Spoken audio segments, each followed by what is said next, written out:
तो ओम नमः शिवाय, श्री शिवाय नमस्तुभ्यम, जय श्री महाकाल। जी हाँ भक्तों, आप सबको भी पता होगा कि 7 फरवरी को मासिक प्रदोष का महापर्व आ गया है। जी हाँ भक्तों, फरवरी महीना स्टार्ट हो चुका है और फरवरी महीने के केवल 7 मतलब पहले ही हफ्ते 7 तारीख को मासिक प्रदोष का व्रत आ गया है। मासिक प्रदोष का महापर्व आ गया है।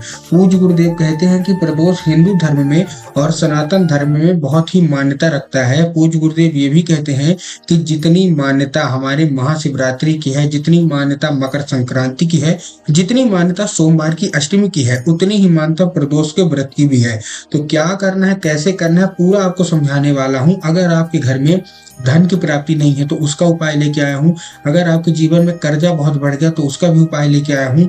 अगर आपके जीवन में कोई ऐसी मनोकामना है जो कि वर्षों पुरानी पूरी नहीं हो रही है तो उसका भी उपाय लेके आया हूँ आज ही किस वीडियो में। तो 3 से 4 उपाय मैं आपको बताने वाला हूँ। ध्यान से उपाय सुनिएगा, अच्छे से करिएगा।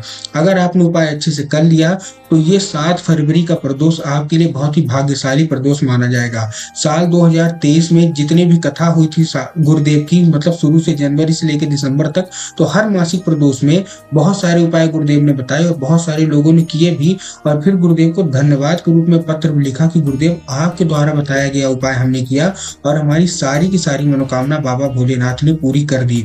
तो आखिर वो कौन सा उपाय था, आज की इस वीडियो के माध्यम से मैं आपको बताने वाला हूँ। ध्यान से उपाय सुनिएगा। बहुत अच्छे उपाय लेके आया हूँ जो कि मैंने पूज्य गुरुदेव की ही कथा सुन के और बहुत अच्छे से समझ के आपके लिए लेके आया हूँ। तो चलिए चलते हैं उपाय की ओर। लेकिन उससे पहले चैनल पे अगर पहली बार आए हैं और आवाज मेरी पहली बार सुन रहे हैं तो वीडियो को कर दे लाइक और चैनल को कर ले सब्सक्राइब, ताकि पूजनीय पंडित प्रदीप जी मिश्रा के रोज नए नए उपाय जो कि मैं उनकी कथा से सुनता हूँ, श्रवण करता हूँ, सबसे पहले मैं आपको प्राप्त करा सकूं। तो देखिए, जो हमारा पहला उपाय है वो धन प्राप्ति का उपाय है। बहुत सारे लोगों के जीवन में ये समस्या है कि उनको धन की प्राप्ति नहीं हो रही है। बहुत सारे लोगों को मेरे पास कमेंट भी आते हैं कि हमको धन की प्राप्ति नहीं हो रही है, माता लक्ष्मी का आगमन हमारे घर में हो नहीं रहा।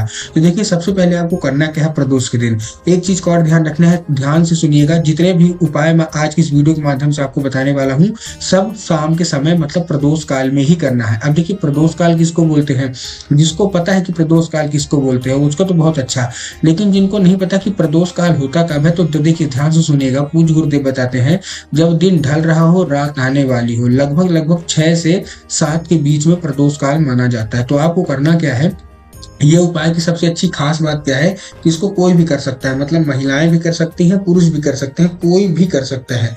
आपको करना क्या है, आपको लेना है 9 समी पत्र। कितने समी पत्र? 9। अब देखिए, आपको भी पता है कि हमारे महादेव को समी पत्र, बेल पत्र, धतूरा, ये सब कितना ज्यादा पसंद है। तो आपको क्या लेना है, 9 समी पत्र लेना है और लेके पहुंच जाना है कहाँ, शिव मंदिर। अब जैसे ही आप लोग शिव मंदिर पहुंचेंगे, सबसे पहले आपको करना क्या है, जैसे शिव मंदिर पहुंचे आपको अलग अलग जगह इसको क्या करना है, देना है, मतलब अलग अलग जगह आपको अर्पित करना है। क्या करना है, सबसे पहली जगह 5 समी पत्र आपको कहाँ अर्पित करना है, बाबा भोलेनाथ पे। कहाँ, बाबा भोलेनाथ की जो शिवलिंग है उसमें कितने अर्पित करने हैं, 5 आपने अर्पित कर दिए। उसके बाद आपको 3 समी पत्र भगवान गणेश की जगह पे अर्पित करना है। अब देखिए, जिन लोगों को पता है कि भगवान गणेश की जगह कहाँ होती है उनको तो ठीक है, लेकिन जिन लोगों को ये भी नहीं पता कि भगवान गणेश की जगह कहाँ होती है, तो ध्यान से सुनिएगा। जब भी आप कोई चीज शिवलिंग पर अर्पित करते हैं, जैसे कि आपने दूध अर्पित किया, तो जब वो दूध जलाधारी में आता है तो जलाधारी के बाएं भाग मतलब लेफ्ट भाग में भगवान गणेश की जगह होती है और राइट साइड मतलब दाएं भाग में माता अशोक सुंदरी की जगह होती है। तो आपने सबसे पहले 5 कहाँ अर्पित किए, समीपत्र शिवलिंग पे। उसके बाद आपने जो 3 समीपत्र है वो आपने कहाँ अर्पित किए, वो आपने भगवान गणेश की जगह पे अर्पित किए। अब बचा आपके पास 1 समीपत्र। क्या करना है, जैसे ही आप मंदिर से निकलेंगे, ठीक ना, क्या होगा, जैसे ही आप मंदिर से निकलेंगे तो मंदिर की चौखट के लेफ्ट साइड में मतलब बाएं भाग में आपको एक समीपत्र रख देना है और एक मिट्टी का दीपक भी जला देना है। देखिए, मिट्टी का दीपक जो होगा, सबसे पहले मिट्टी का होगा, इस चीज का ध्यान रखना है।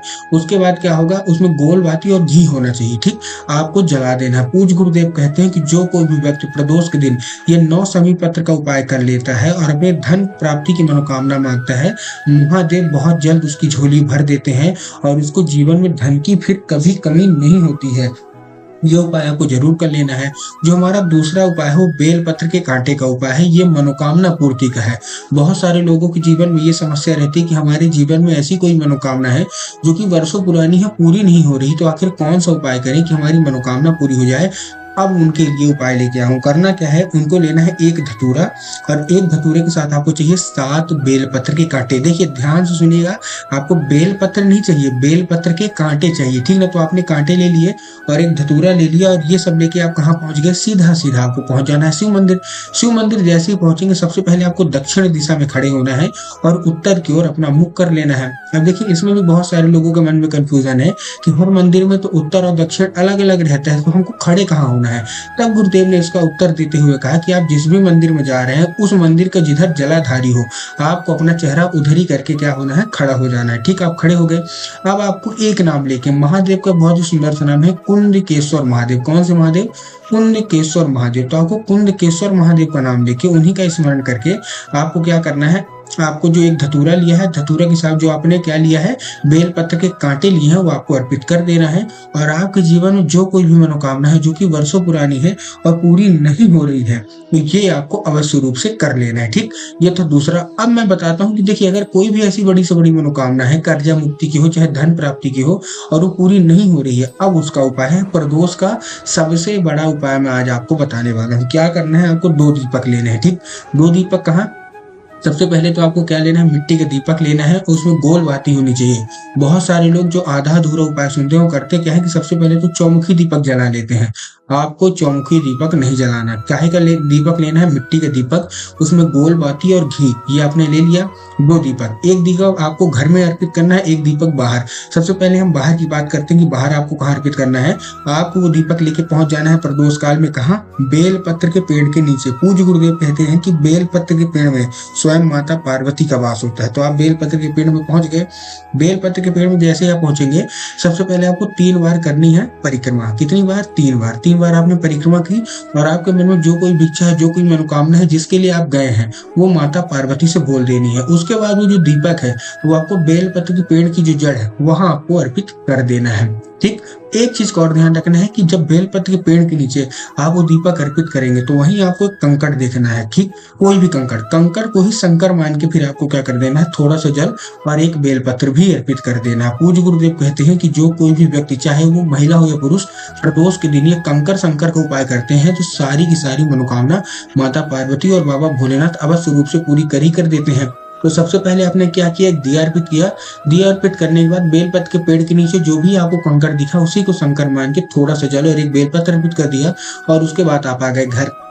घर में भी एक दीपक है, उस दीपक को क्या करना है, उस दीपक को आपको घर की जो चौखट है उसके बाहर आपको जला देना है। पूज्य गुरुदेव कहते हैं ऐसा करने से बाहर की जो नकारात्मक ऊर्जा होती है आपके घर में प्रवेश नहीं कर पाती, माता लक्ष्मी का आगमन आपके घर में हो जाता है, और जो भी दरिद्रता है, जो भी नकारात्मक ऊर्जा है, वो आपके घर में कभी प्रवेश ही नहीं कर पाएगी। उम्मीद करता हूँ प्रदोष का ये उपाय आपको समझ में आ गया होगा। उपाय कैसा लगा कमेंट बॉक्स में जरूर बता दीजिएगा। उपाय अच्छा लगा हो तो वीडियो को लाइक करके चैनल को सब्सक्राइब कर ले। मिलता हूँ अगली वीडियो में, तब तक के लिए सबको जय श्री महाकाल।